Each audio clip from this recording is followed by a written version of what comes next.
45 రోజుల్లో మీ పిల్లల స్కిల్స్ ను ఇంప్రూవ్ చేయండి. ఆశ్లేష గారి సమ్మర్ ఆన్లైన్ క్లాస్ లో జాయిన్ చేయండి. నమస్కారం సార్. నమస్తే అండి. ఇప్పుడున్న ప్రజెంట్ సిచ్యువేషన్లో చాలా వరకు అమ్మాయిలైనా అబ్బాయిలైనా 28 ఇయర్స్ వచ్చినా 32 ఇయర్స్ వచ్చినా పెళ్లి చేసుకోవడానికి అంతగా ఇంట్రెస్ట్ చూపించట్లేరు. అందువల్లనే మనకి పెళ్ళిళ్ళు చేసుకునే వారి సంఖ్య రోజు రోజుకి తగ్గుతుంది. వాటికి రీజన్స్ ఏంటి? అసలు ఎందుకు ఇలా జరుగుతుంది? ఈ విషయం ఫస్ట్ పేరెంట్స్ని అడిగితే మాత్రం బాగా చెప్తారు. మా వాడికి 30 ఏళ్ళు వచ్చాయండి, మా అమ్మాయికి కూడా యాక్చువల్లీ ఇప్పుడు 30 దాటిపోతుంది, ఏం చేయాలో అర్థం కావట్లేదు, వాళ్ళని చేసుకోమంటే మాత్రం వాళ్ళు చేసుకోవట్లేదు, ఏం చేయాలో తెలియట్లేదు అని చెప్పి అంటారు. కానీ ఇక్కడ ఒక చిన్న విషయం అండి, కాయిన్కి 2 సైడ్స్ ఉన్నట్టే వాళ్ళ దృష్టిలో అది వాళ్ళకి అడ్వాంటేజ్, కానీ పేరెంట్స్ దృష్టిలో అది డిసడ్వాంటేజ్ అవ్వచ్చు. సేమ్ ఇలాగే రివర్స్ కూడా ఉంటుంది. అలాగే లేట్ మ్యారేజ్ వల్ల వచ్చే అడ్వాంటేజెస్ ఉంటాయి, డిసడ్వాంటేజెస్ కూడా ఉంటాయి. ఏంటి సార్ అడ్వాంటేజెస్ అంటే, ఫస్ట్ ఇక్కడ ఒక చిన్న విషయం, ఎంత ఏజ్ లోపల మ్యారేజ్ చేసుకోవాలంటే there is no particular scientifical reason. కానీ మన వాళ్ళు క్లియర్ చేసింది అంటే 22 ఇయర్స్కి ఒక గ్రాడ్యుయేషన్ కంప్లీట్ అయిపోయి 24 ఇయర్స్ ఒక పోస్ట్ గ్రాడ్యుయేషన్ కంప్లీట్ అయ్యి ఒక 2 to 3 ఇయర్స్లో వాళ్ళు కొద్దిగా సెటిల్ అయితే, అబ్బాయి అయితే ఒక 27 to 30 లోపల కానీ 25 to 30 లోపల చేసుకుంటే, అమ్మాయి అయితే మినిమం ఒక 24 to 27 మధ్యలో చేసుకుంటే వాళ్ళకి కొద్దిగా బాగుంటుందని చెప్పేసి చాలామంది పెద్దవాళ్ళు మనకి డిఫైన్ చేసిన ఏజ్ అని చెప్తాను. ఇదేమి సైంటిఫికల్గా ప్రూవ్ చేసింది కాదు, డిఫైన్ చేసిన ఏజ్ అని చెప్పొచ్చు. కానీ ఇప్పుడు జనరేషన్ ఏం చేశారంటే దీన్ని సైకాలజీ సెల్ఫ్ క్రియేటెడ్ రీజన్స్ అంటాం. అంటే ఎలా అంటే వాళ్ళకి నచ్చినట్టుగా దాన్ని మార్చుకుంటూ వచ్చారు. దీంట్లో అడ్వాంటేజెస్ డిసడ్వాంటేజెస్ ఏంటంటే, ఒక యూత్ అందులో 25, 26 ఆర్ 30, 32, 33 దాకా వెళ్ళిపోయినప్పుడు అడాల్సెన్స్ కూడా వచ్చేసినప్పుడు వాళ్ళు ఎలా ఆలోచిస్తారంటే, first aspect career, personal growth చాలా బాగుంది.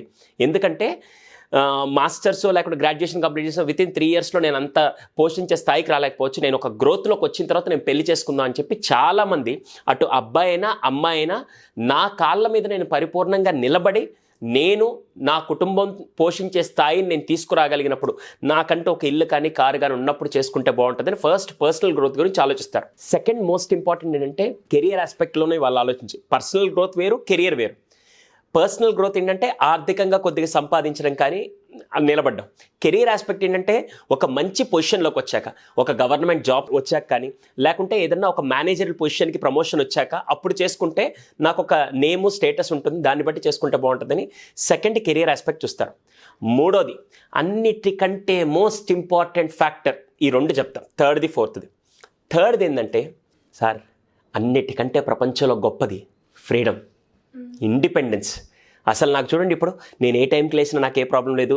చాలామంది జాబ్ చేసేవాళ్ళు బ్యాచులర్స్ ఏం చేస్తారంటే, ఇక్కడ అమ్మాయి అబ్బాయి కలిపి చెప్తున్నాను, వాళ్ళు ఏమనుకుంటారంటే హ్యాపీగా ఏ బాధ్యత లేవు, హ్యాపీగా నాకు ఇష్టం వచ్చినంతసేపు నేను ఎంజాయ్ చేయగలుగుతున్నాను, నేను బయటికి వెళ్తాను వస్తాను, నేను ఎవరితోనైనా మాట్లాడతానని చెప్పి ఒక కైండ్ ఆఫ్ స్పేస్ వాళ్ళకు ఉంటుంది. ఈ స్పేస్ ఎక్కడ డిస్టర్బ్ అవుతుందో అని చెప్పేసి ఆ ఇండిపెండెన్స్ ఫ్రీడమ్ ఆలోచించే వ్యక్తి థర్డ్ పాయింట్.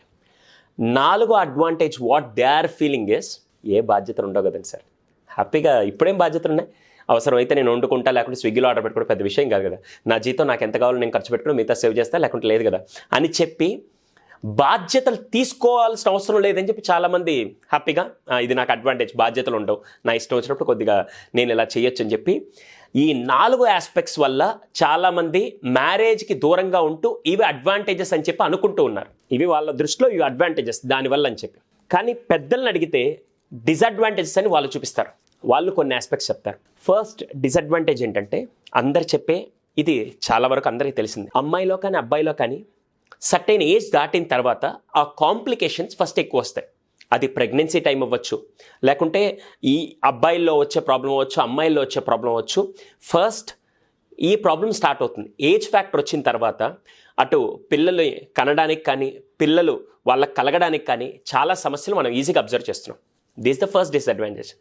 రెండోది పెద్దలు చెప్పిన డిసడ్వాంటేజ్ ఏంటంటే, మెజారిటీ ఆఫ్ ద కేసెస్, ఇప్పుడు ఒక అబ్బాయి 35 ఇయర్స్లో పెళ్లి చేసుకున్నాడు, అమ్మాయి కూడా రఫ్లీ ఎలా లేదన్నా 30 to 31 ఉంటుంది. ఇప్పుడు వీళ్ళు పెళ్లి చేసుకున్నాక 1 ఇయర్లోనో 2 ఇయర్స్లోనో పిల్లలు పుట్టాక వాళ్ళు పెద్దవాళ్ళే, వాళ్ళు 20 వచ్చేసరికి వీళ్ళకి 50-55 ఉంటుంది.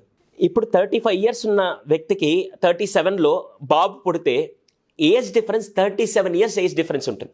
వాళ్ళ మధ్య చిల్డ్రన్ పేరెంట్స్ యొక్క బాండింగ్ మధ్యలో గ్యాప్ వస్తుంది. మీరు చూడండి, కొంతమంది 45 ఇయర్స్కే వాళ్ళ అబ్బాయి గ్రాడ్యుయేషన్ అలా చదువుతూ ఉంటే అసలు అరే ఇంకా నెక్స్ట్ 5 yearsలో మ్యారేజ్ చేయొచ్చు, లేకపోతే నెక్స్ట్ 5 years వాడు సెటిల్ అవుతాడని చెప్పేసి వాళ్ళు కొద్దిగా ఒక భరోసా లాగా ఫీల్ అవుతుంటారు. వయసు దాటిన తర్వాత వీళ్ళకి పిల్లలు లేటుగా పుట్టింటారు అనుకోండి, అప్పుడు ఎలా ఫీల్ అవుతారంటే అరే ఏంట్రా తర్వాత ఎలా చేయాలి. ఇప్పుడు మనందరికీ తెలిసిన కేస్ స్టడీయే, ఒక 40 దాటితేనే అసలు ఎలా ఉందో లైఫ్ తెలియని పరిస్థితులు మనం బతుకుతున్నాం. అలాంటిది వీళ్ళు చేసుకోవడమే లేటుగా చేసుకుంటే నెక్స్ట్ పిల్లలతో అటు టైం స్పెండ్ చేయడం కానీ, అటు వాళ్ళ మైండ్ సెట్ని అర్థం చేసుకొని బతకాలన్నా ఏజ్ డిఫరెన్స్ హ్యూజ్గా ఉండేసరికి దానివల్ల కాంప్లికేషన్స్ కూడా ఎక్కువ వస్తాయి. This the second most disadvantage అని చెప్పాలి. థర్డ్ వన్ మోస్ట్ ఇంపార్టెంట్, మూడోది మ్యామ్, అదేంటంటే ఇండివిజువల్ డిఫరెన్సెస్ చెప్పాలంటే డిసగ్రిమెంట్స్ అని చెప్పాలి వీళ్ళిద్దరి మధ్య. ఇప్పుడు ఇంతకు ముందు రోజుల్లో ఎందుకు సార్ మీరు ఓల్డ్ని కంపేర్ చేసి చెప్తున్నారంటే ఫస్ట్ మనకు ఒక అవగాహన కోసం మీకు చెప్తున్నాను.